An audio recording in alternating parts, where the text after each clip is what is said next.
Life is short. And look, most of us know that, but we don't actually live like it. Here's the thing. We walk around acting like time is flexible, like we can always get to things later. Later to look after our health. Later to slow down. Later to enjoy life more.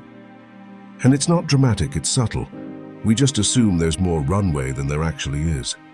But once you really look at the numbers, it hits differently.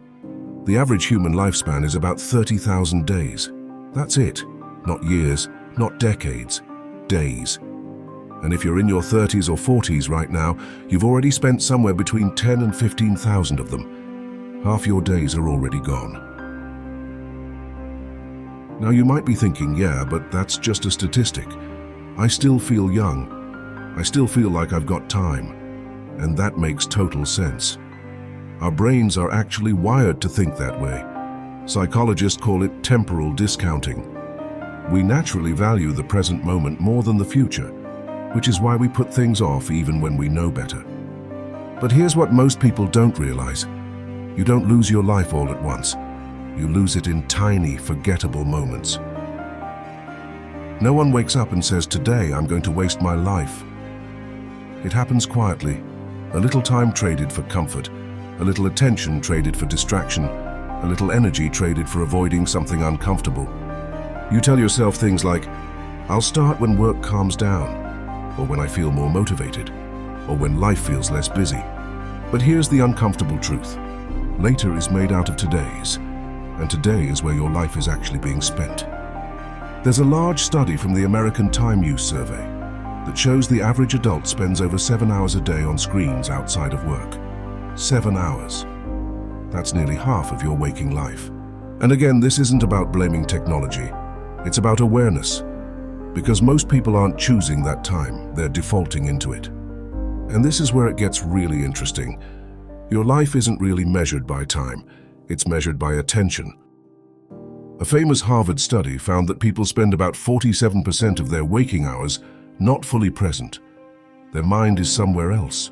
And what's wild is that the study also showed mind wandering was directly linked to lower happiness, even during activities people normally enjoy.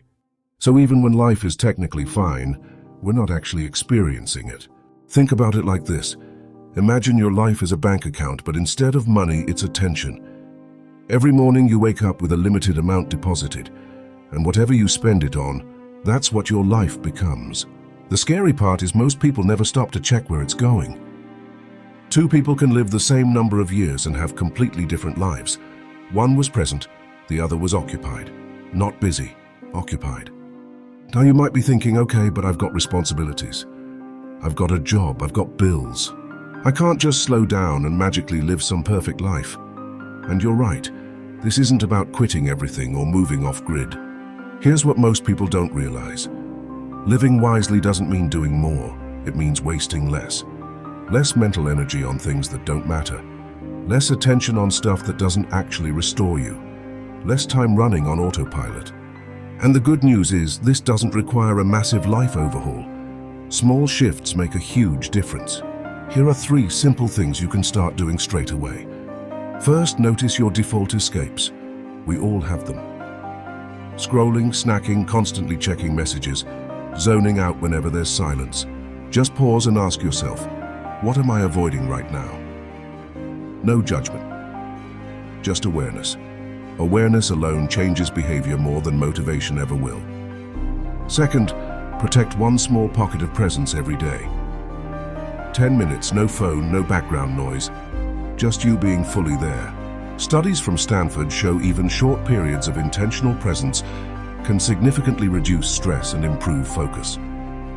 It's not about meditation. It's about actually experiencing your life while it's happening. Third, design your environment instead of relying on willpower. If something drains you, make it harder to access. If something restores you, make it easier.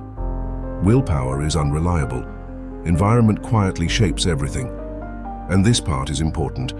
One day you're going to look back at this phase of your life, not just the big moments, but the ordinary days, the routines, the evenings, and you'll realize this was your life. It wasn't waiting to start, it was already happening. That can feel uncomfortable, but it's also incredibly empowering, because it means you don't need to fix everything. You just need to choose one thing to be a little more conscious about. That's how real change actually happens. And look, if you're someone who wants to feel better in your body, clearer in your mind, and more intentional with how you live day to day, make sure to hit the subscribe button and give this video a thumbs up if it helped you out. It really does help more people find this kind of content. Life doesn't suddenly become meaningful one day. It becomes meaningful the moment you start paying attention to how today is spent. Not perfectly, not dramatically, just honestly. Because life is short, and you're already spending it.